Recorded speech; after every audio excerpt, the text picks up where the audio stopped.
You're watching NBC for New York. This is News Channel 4, Weekend Today in New York. When we come back, Edie's known as the silent killer, and heart disease can affect just about anyone. Even those people who at first glance seem to be in perfect health. We'll talk to one man who went through it and learn about the new technology that helped catch it in the nick of time. Imagine running 50,000 miles, maintaining a healthy diet, and never having any symptoms of a heart attack, only to discover that your arteries are almost completely blocked. Now, that is exactly what happened to 58-year-old Mark McMonagle.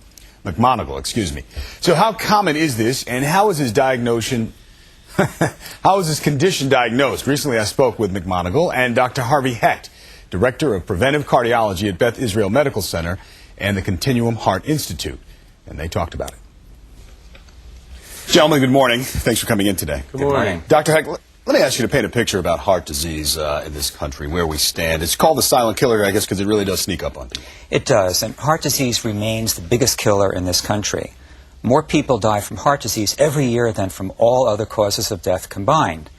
And most interestingly, every year 500,000 Americans present with their first symptom of heart disease as a heart attack, and for 150,000 of them, that first symptom is the last symptom, because it's accompanied by sudden death. Now, what are some of the traditional risk factors? We try to go over them all the time, but people still don't. The traditional risk factors are diabetes, smoking, high blood pressure, a family history for premature heart disease, age, and sex as well, gender.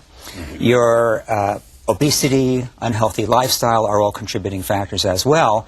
But unfortunately, for 40 million Americans who fall into an intermediate risk category, who have more than one risk factor, the traditional methods of predicting risk are very inaccurate. And that's where we come to Mark, because Mark ran 9 New York City marathons. You ate healthy, you exercised daily. You felt fine.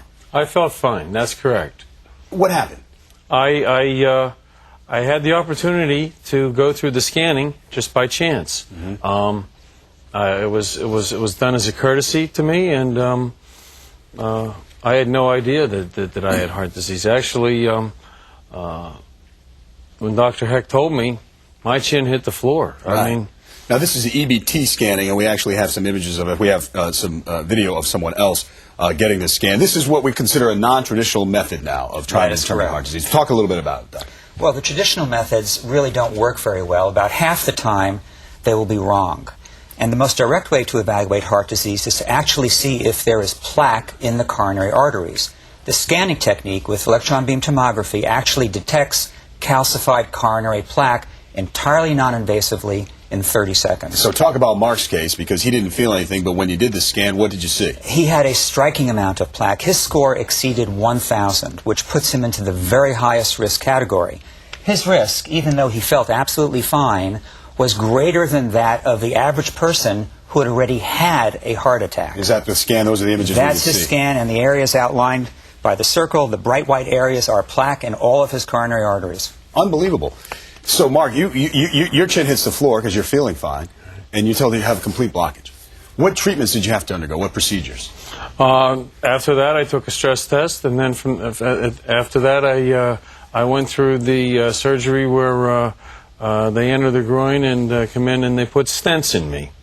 As it was determined, I had 85% blockage in 2 of my arteries, and stents were put in me. And from what I understand, at my age, I'm 58, the disease progresses at 50% a year, and I was 85% blocked. So the odds of me having a stroke within the next year or so were very, very high. And how do you feel now? I feel fine. I felt fine through the whole thing. Right. I felt exactly the same. I was in the hospital one day, I came out, the next day I'm fine.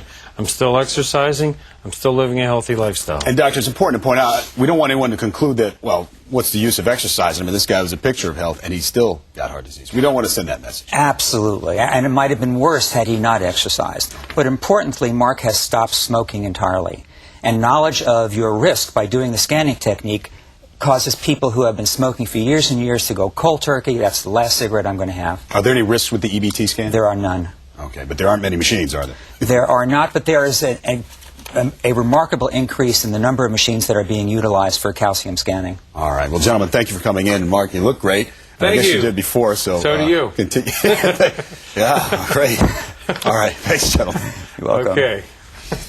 And we want to point out that GE, the parent company of WNBC, owns Imatron, the manufacturer of the EBT heart scan equipment. Very fascinating, though. Unbelievable, this story. All right. Only 6:26 here this morning.